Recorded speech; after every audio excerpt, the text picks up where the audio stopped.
Abramos a palavra do Senhor em Lucas capítulo 13. Acompanhemos a leitura a partir do versículo 1 até o versículo de número 9 dessa parte da Sagrada Escritura. Lucas capítulo 13,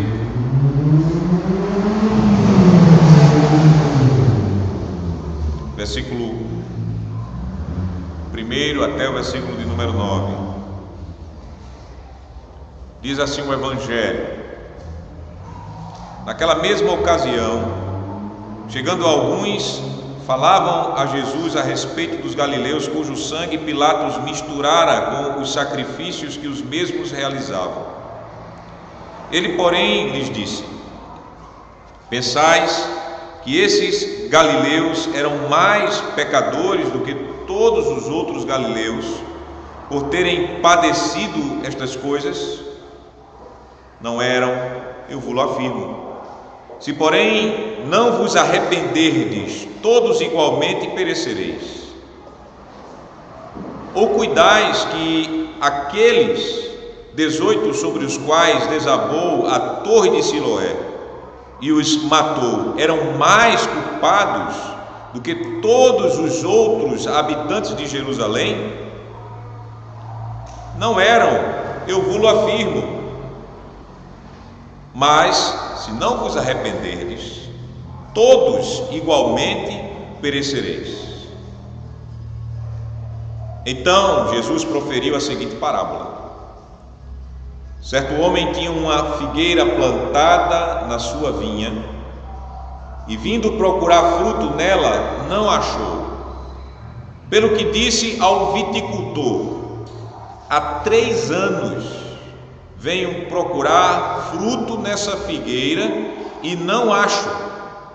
Podes cortá-la. Para que está ela ainda ocupando inutilmente a terra? Ele, porém, respondeu: Senhor, deixe ainda este ano, até que eu escave ao redor dela e lhe ponha estrume. Se vier a dar fruto, bem está; se não, mandarás cortá-la.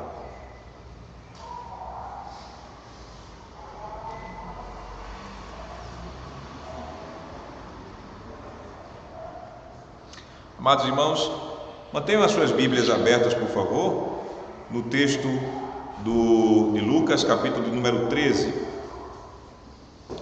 E o texto da nossa pregação são os versículos de o texto da nossa leitura foi o versículo de 1 a 9, e o texto da nossa pregação são os versículos 6 a 9 de Lucas, capítulo 13. Então, Lucas 13, 6 a 9 é o texto da nossa pregação nesta noite. Amada congregação do Senhor Jesus Cristo, Davi era rei e profeta. E Davi, ele, como um profeta, ele pôde ver o ministério de Jesus Cristo.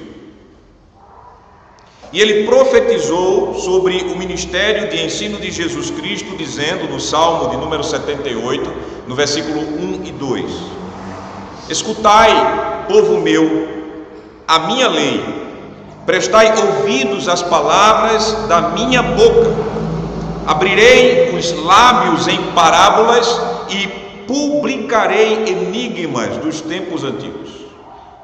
Essa foi a profecia de Davi, que falava sobre o ministério de ensino de Jesus. E quando nós estamos lendo o Evangelho, nós vemos que o Senhor Jesus, ele foi um contador de parábolas. Um terço do ensino de Jesus foi feito em forma de parábolas. E o que é uma parábola? Parábola é uma história com um ensino dentro. E por isso, quando nós estamos ouvindo uma parábola, nós precisamos não ficar presos nos detalhes, nas ilustrações que contém nas parábolas, mas nós devemos perguntar qual a moral dessa história. Qual a moral dessa parábola? Qual o ensino essa parábola ela traz para nós?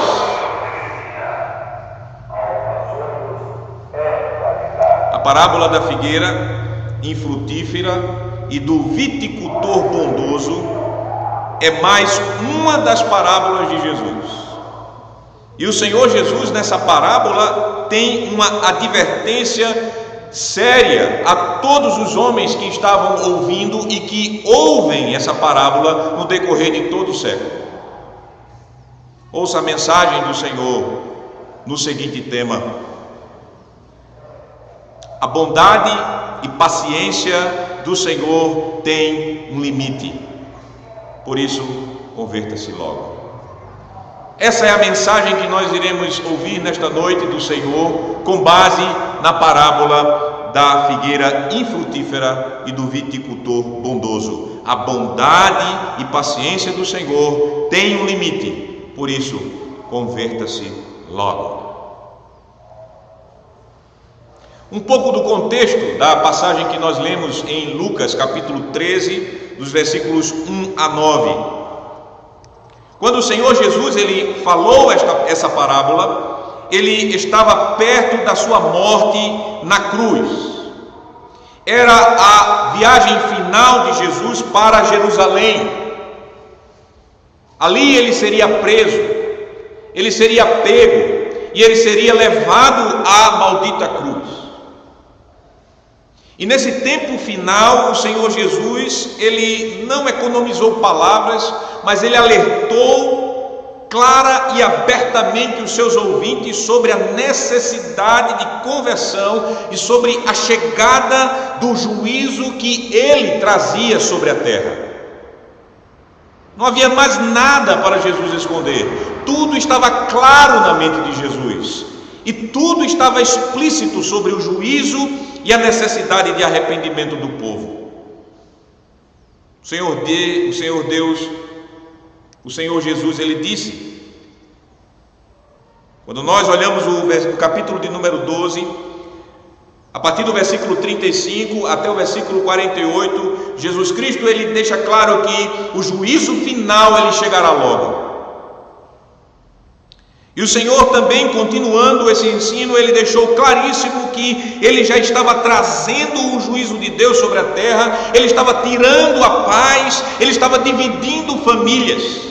Nós vemos isso em Lucas, no capítulo 12, nos versículos 49 até o versículo de número 53. Só lendo o versículo de número 49, nós já vemos: eu vim para lançar fogo sobre a terra, e bem quisera que já estivesse a arder. Tenho, porém, um batismo com o qual hei de ser batizado, e quanto me angustio, até que o mesmo se realize.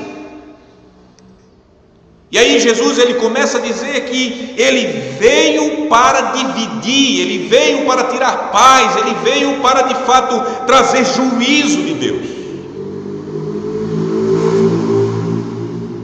E quando nós olhamos o capítulo 12, versículo 54 até o versículo 59, o Senhor ele já está dizendo que os sinais desse juízo já estavam presentes e que Israel não estava conseguindo interpretar esses sinais. Eles conseguiam interpretar o que acontecia na natureza, mas não estavam conseguindo interpretar os sinais do juízo de Deus que estavam aparecendo diante deles. E por isso, a hipocrisia, a falsidade da igreja de Israel deveria ser deixada logo. E eles precisavam se converterem, se arrependerem dos seus pecados e se voltarem ao Senhor de modo muito rápido.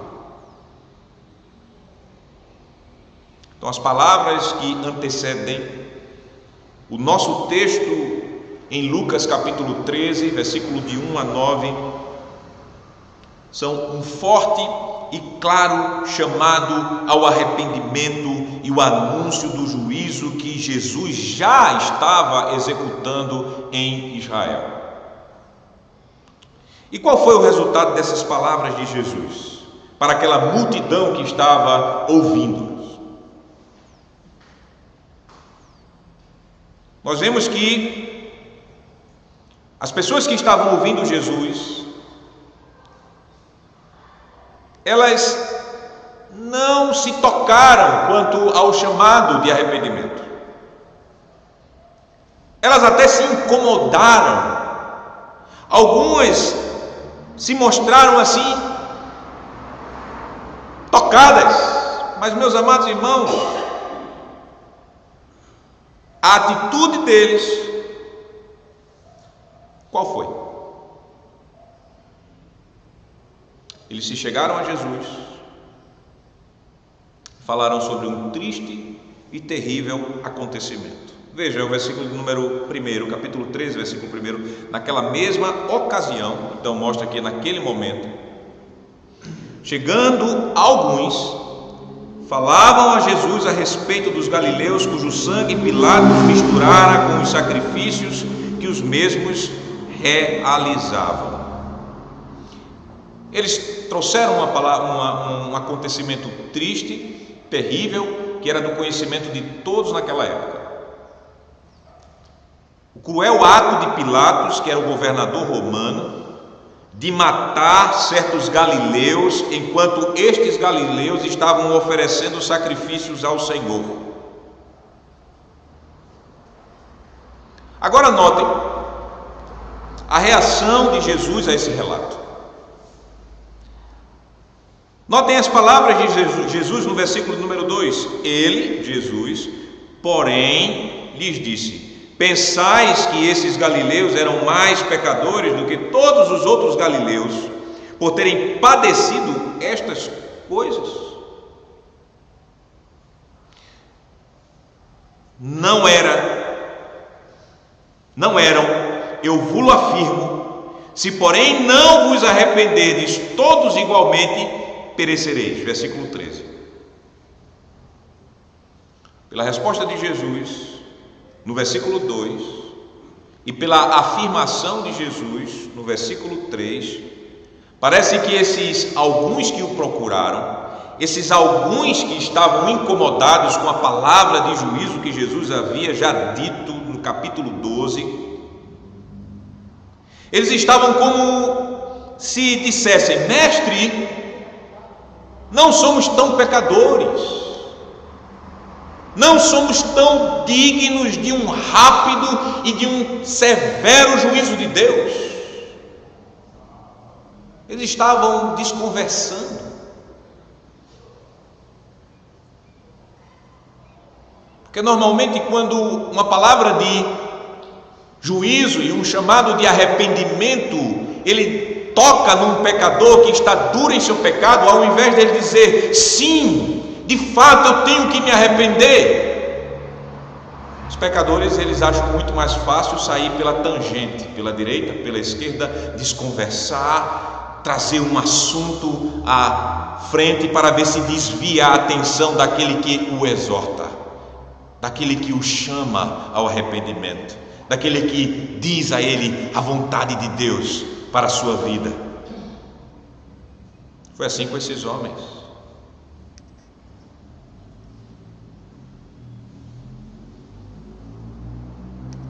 Mas notem que o Senhor Jesus, ele não cai nessa. A reação de Jesus mostra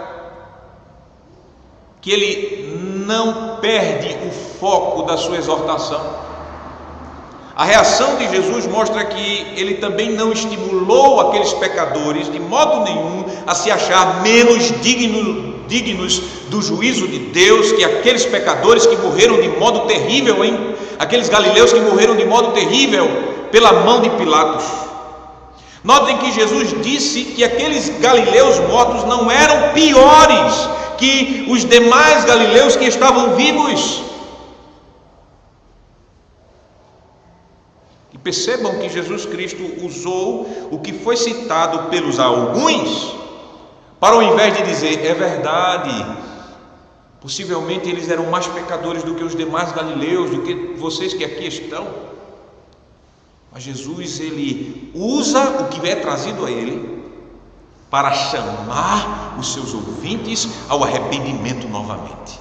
O versículo 3 é um chamado claro ao arrependimento. Se porém não vos arrependerdes, todos igualmente perecereis. E agora?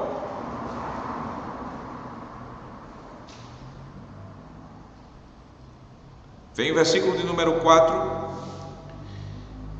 Isso mostra que o Senhor Jesus, ele não parou de falar. Pelo contrário, o Senhor Jesus continuou a falar e trouxe à memória dos ouvintes outro acontecimento triste, terrível e repentino que havia acontecido e que todos eles em Jerusalém conheciam essa história. Aquela queda da Torre de Siloé,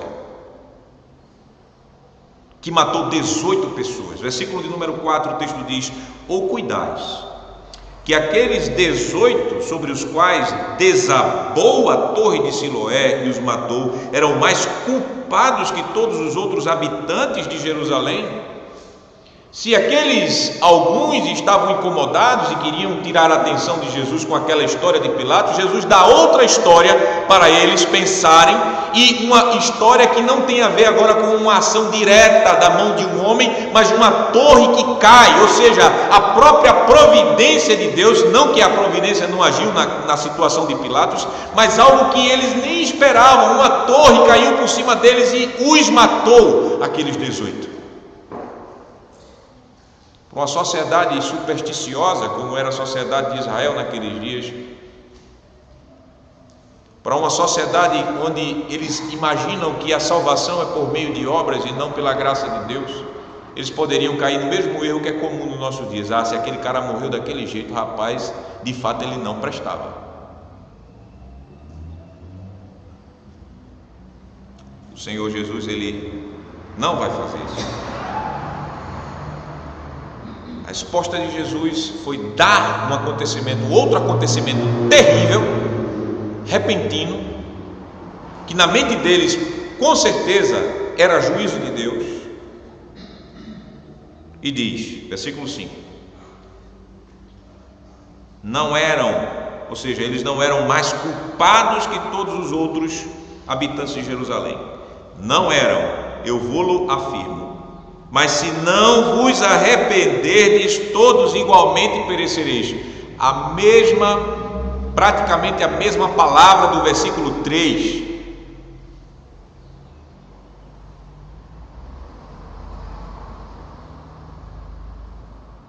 O que é que Jesus estava querendo daqueles ouvintes? É óbvio, é claro.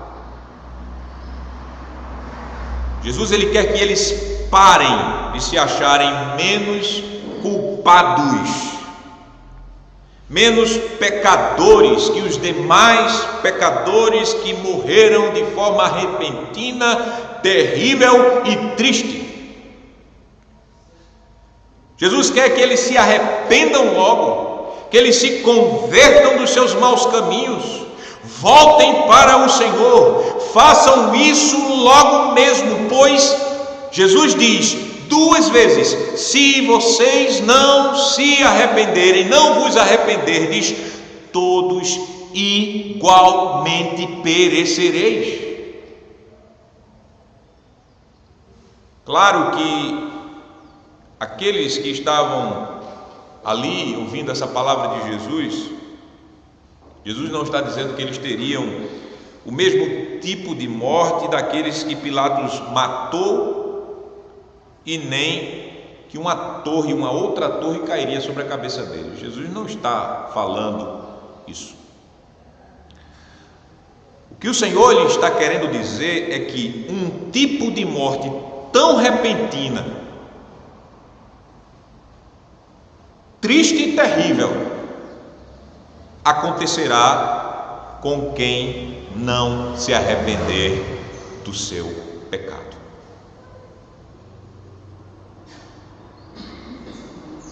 E aí é nesse momento que o Senhor Jesus, para fixar esse ensino, ele ensina a parábola da figueira frutífera e do viticultor bondoso. Notem o versículo número 6.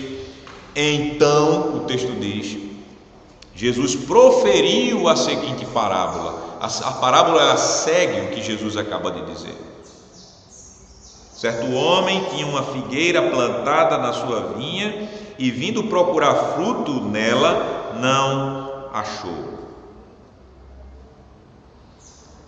E nós lemos essa parte já.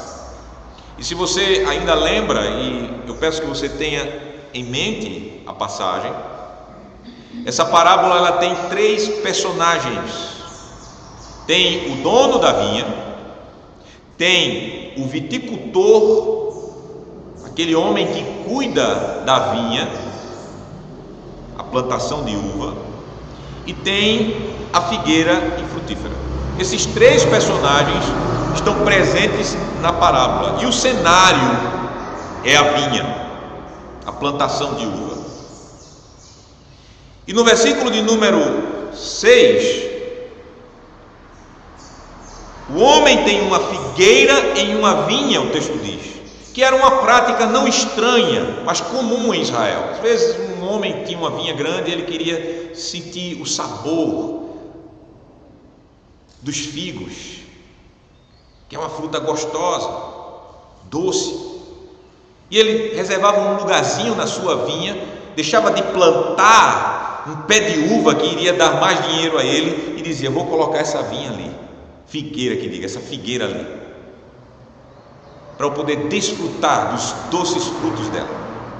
Então isso não era estranho a Israel, era comum ali naquela região, e ele dava todo o cuidado àquela figueira.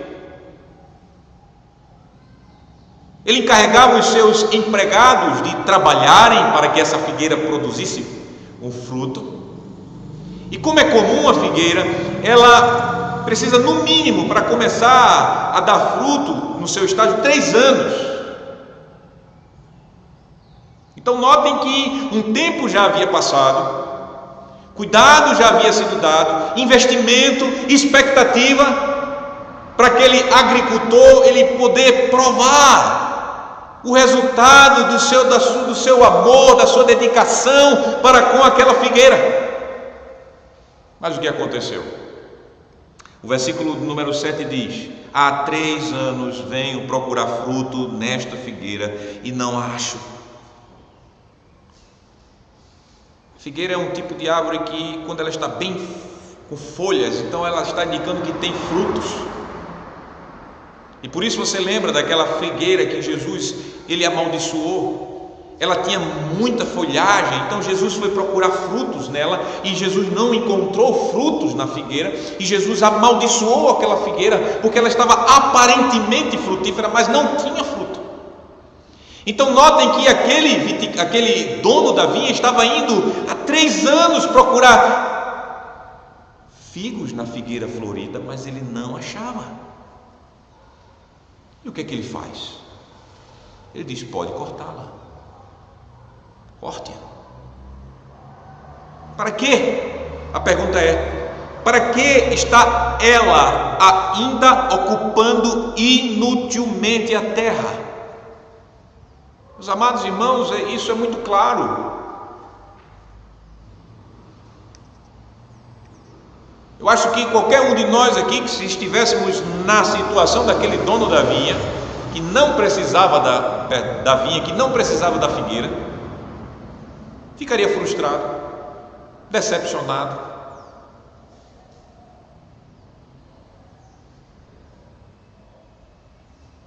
Então é justo o que ele está dizendo. Corte. Nós sabemos como acontece, o que acontece: corta, lança no fogo, corta, joga fora, mata.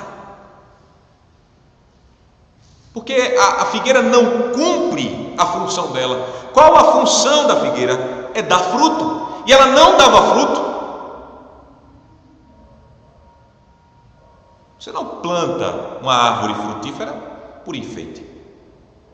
Nós plantamos uma árvore para dar fruto, e para que possamos assim comer do fruto, usufruir do fruto.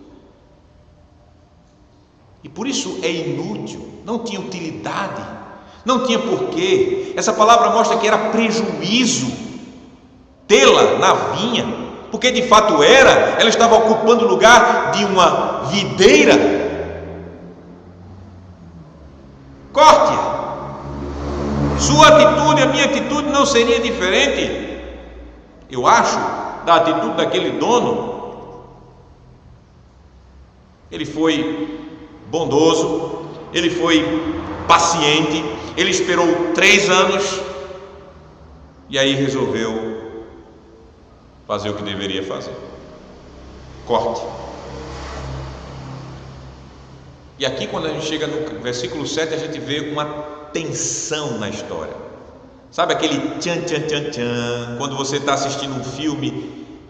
Assim é a parábola, tem um ponto onde você vai, o que é que vai acontecer agora? O drama é quando surge um apelo em favor daquela figueira infrutífera. O viticultor, ele disse ao dono da vinha, versículo 8, o empregado, o servo. Veja o versículo 8, por favor. Ele, porém, respondeu. Porque o Senhor falou ao viticultor no versículo 7. Ele, porém, respondeu: Senhor, deixa ainda este ano, até que eu escave ao redor dela e lhe ponha estrume. Se vier dar fruto, está bem, se não, mandarás cortá-la. Veja a bondade do viticultor, daquele que cuida da vinha. Uma intercessão bondosa do servo. Ele, de modo humilde, roga em favor de algo que não teria por que existir. Senhor, deixe ainda este ano. O viticultor, ele se compromete em trabalhar mais para dar condições para que a figueira pudesse dar fruto. Ele diz: eu vou escavar, eu vou amolecer a terra ao redor dela, vou deixar respirar a raiz dela, eu vou colocar um pouco mais de esterco, de estrume, vou fertilizar mais ainda a terra. Vamos ver, vamos dar mais um tempo para ver se ela dá fruto, e depois, se ela não der, o Senhor pode mandar cortá-la. E qual foi a resposta do dono da vinha? A resposta está no versículo 9,5. Procure o versículo 9,5 na sua Bíblia. 9,5. Vocês encontraram o versículo 9,5 na sua Bíblia? Não tem versículo 9,5 nessa passagem. Não tem verso 9,5. Eu faço essa pergunta que você pode até achar engraçado, mas não é para você achar engraçado, é para você simplesmente ver a tensão que o Senhor, ele deixa com a parábola. Não existe uma resposta do Senhor da vinha para o viticultor. E por que não há uma resposta? É porque, meus amados irmãos, essa parábola, ela reforça o que o Senhor Jesus, ele já deixou claro nos versículos 3 a 5 e 5. É uma tensão proposital para que aqueles que estão ouvindo Jesus, eles ficassem, e aí? E aí vinha aquela mensagem de Jesus no versículo 3 e 5, arrependam-se logo.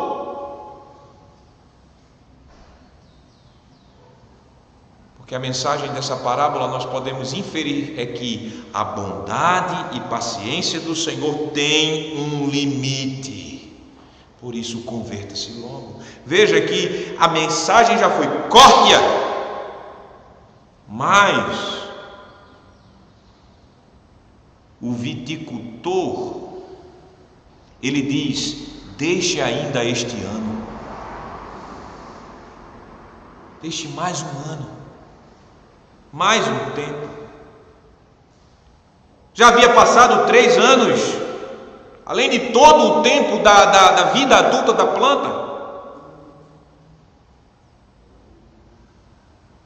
O povo de Israel, a quem estava sendo dirigida essa mensagem de Jesus, precisava entender que Deus, por meio de Cristo, estava chamando-os ao arrependimento dos pecados e à conversão para a salvação deles, mediante a promessa que o Senhor já havia falado desde os antigos profetas. A nação de Israel não devia abusar da bondade e da paciência de Deus. Eles deveriam urgentemente se arrependerem dos seus pecados, se converterem ao Senhor, abraçarem o Cristo que é Jesus.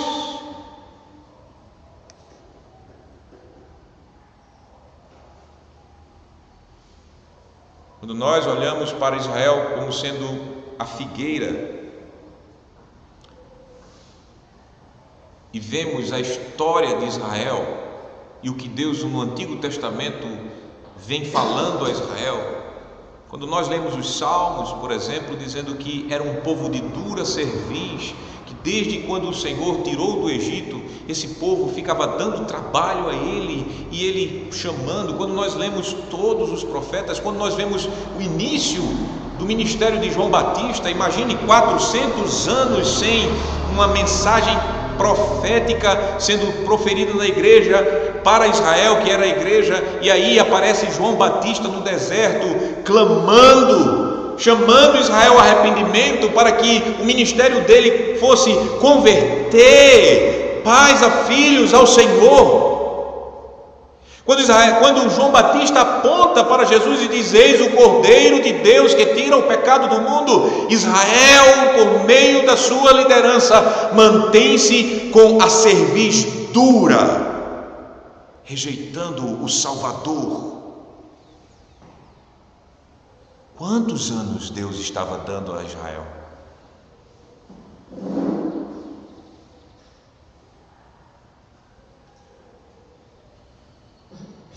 Porém, meus amados irmãos,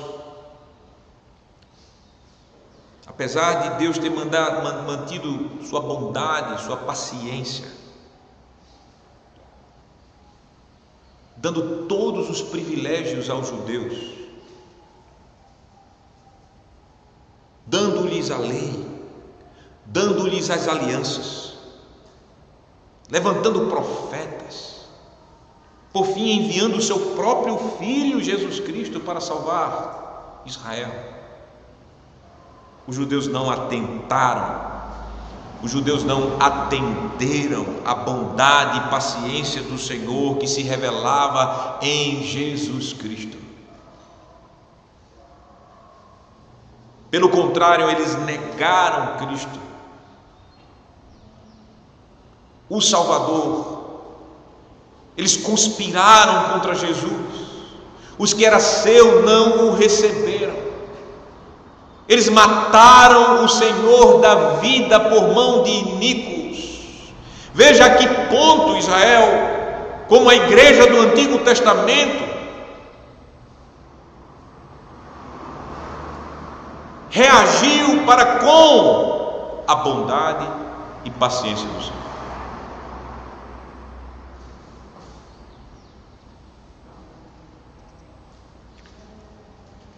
As consequências para Israel, que não se converteu ao chamado de Jesus, foi terrível. Terrível.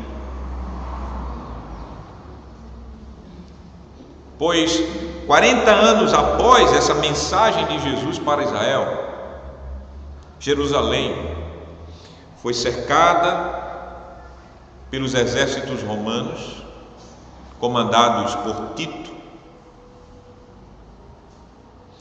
Jerusalém foi destruída pelos romanos. Não ficou pedra sobre pedra. A figueira, ela foi arrancada pela raiz. A figueira infrutífera, Israel. Veja, meus amados irmãos, que para aquela geração incrédula, a paciência, a bondade e a paciência do Senhor chegou ao seu limite.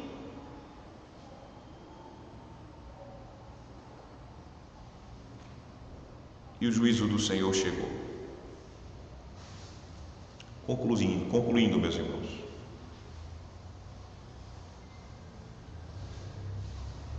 a mensagem da parábola é muito urgente. A bondade e paciência do Senhor tem um limite. Por isso, converta-se logo. O Senhor Jesus, Ele nos visita hoje mediante a pregação da palavra de Deus. O Senhor Jesus, Ele nos dá essa mesma mensagem que foi dada a Israel.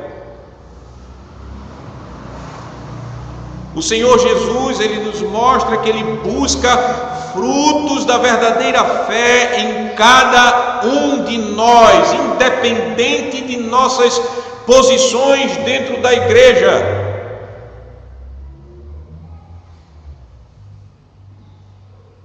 Ele está falando essa parábola não ao mundo, Ele está falando essa parábola para a igreja, para o povo da aliança.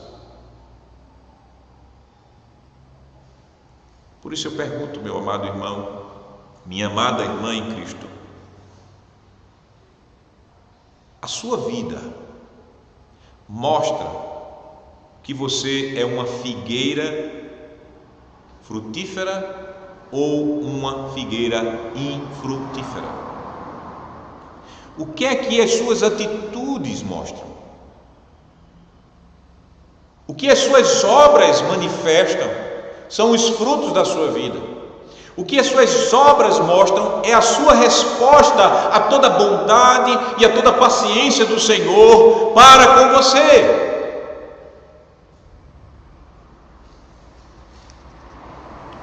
Claro que a salvação não é pelas obras, mas as obras mostram, revelam se somos figueiras sadias diante de Deus. As nossas obras, elas revelam, como um fruto de uma figueira revela, se essa figueira de fato ela está sendo digna de estar na vinha do Senhor.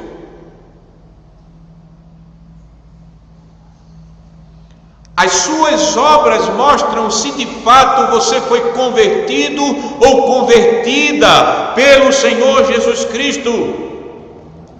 As suas obras, elas confirmam a eleição que o Senhor, desde a eternidade, Ele decretou para você. São obras. Obras não salvam, mas obras confirmam fé. Se somos plantados pelo Senhor.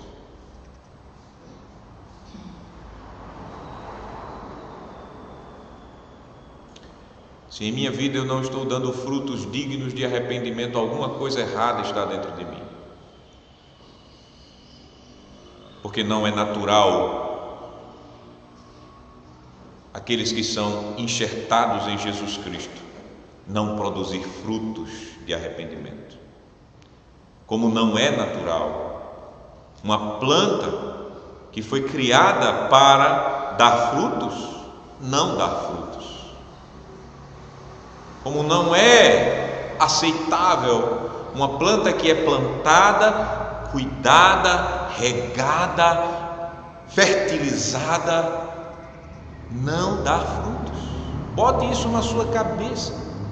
Jesus quer que nós tenhamos essa mensagem em nossos corações, não para que nós estejamos assim com medo. Será que eu sou salvo? Será que eu não sou salvo? Será que eu sou salva? Será que eu não sou salva? Não, Jesus ele está alertando-nos. Desperte, veja que tipo de vida você está levando, mesmo você estando dentro da igreja, e arrependa-se.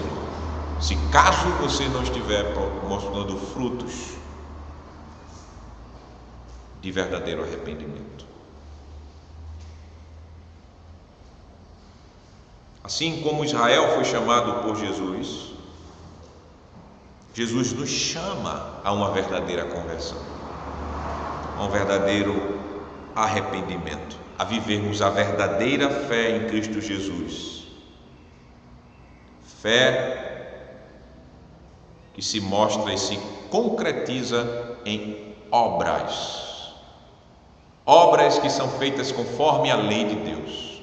Obras que são feitas para a glória de Deus. Obras que são feitas por amor a Deus.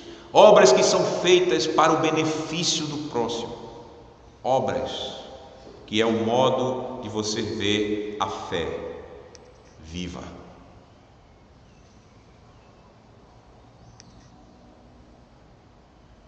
Fomos plantados pelo Senhor para darmos frutos.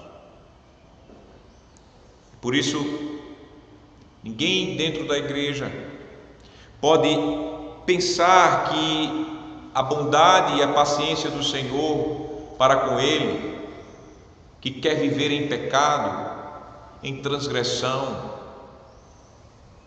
vai ser algo ilimitado. Não. Porque Deus, ele não tolera pecado e nem rebeldia. Ele é bondoso e ele é paciente. Ele manifesta essa bondade e essa paciência dando-nos as palavras dele nas pregações, as exortações, os cuidados, os estímulos que vêm tanto do púlpito como também de irmãos em Cristo dentro da congregação. O Senhor fala pela providência, o Espírito que Ele nos colocou dentro de nós, o Espírito Santo. Esse Espírito, Ele de fato nos traz em memória, à memória as palavras dEle, e nós, pelo Espírito Santo, podemos assim perceber onde nós não devemos entrar, o que nós não devemos fazer. Isso não é nova revelação, mas isso é a ação do Espírito que vive em nós, aplicando e nos incomodando conforme a palavra dele.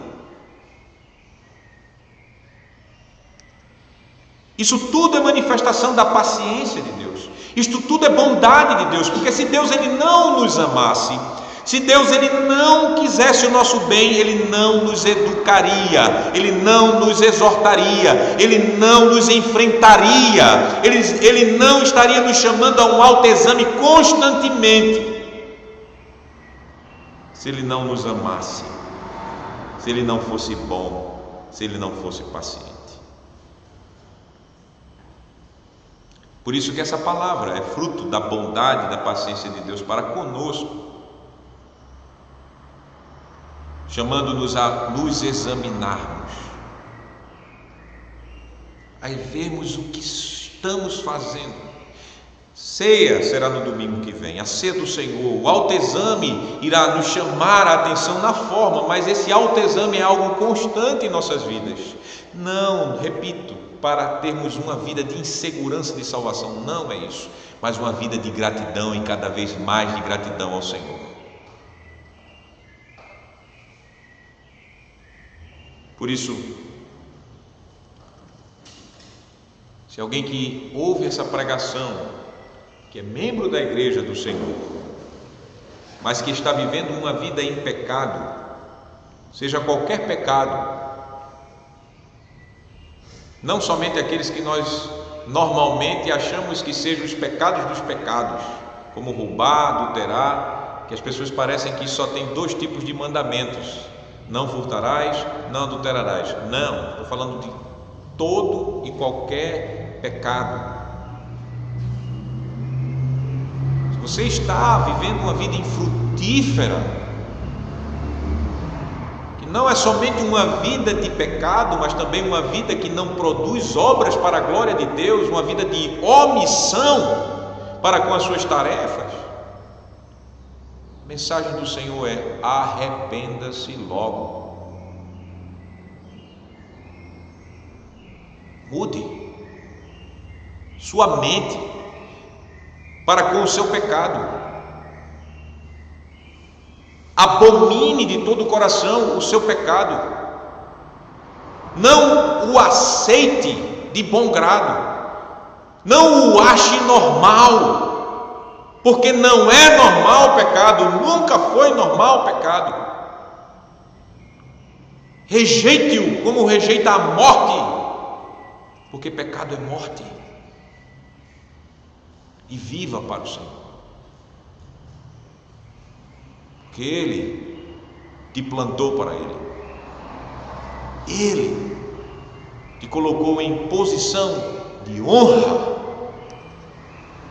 e Ele exige de você uma vida consequente a toda a sua obra de bondade, a toda a sua paciência, a todo o seu amor manifestado a você mediante Cristo Jesus.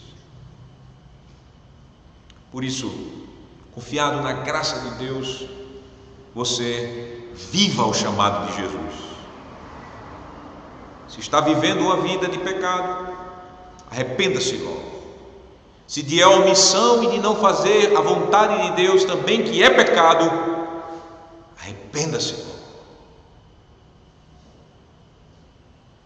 Porque o Senhor Jesus é um Salvador gracioso, muito gracioso.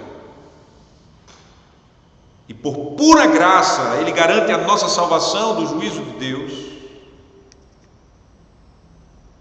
Mas ao mesmo tempo, Ele é o Senhor, que tem uma paciência e uma bondade com limites para aqueles que querem viver os seus pecados, para aqueles que não frutificam para a glória dele, para aqueles que inutilmente ocupam lugar dentro da igreja. Esse é o chamado do Senhor.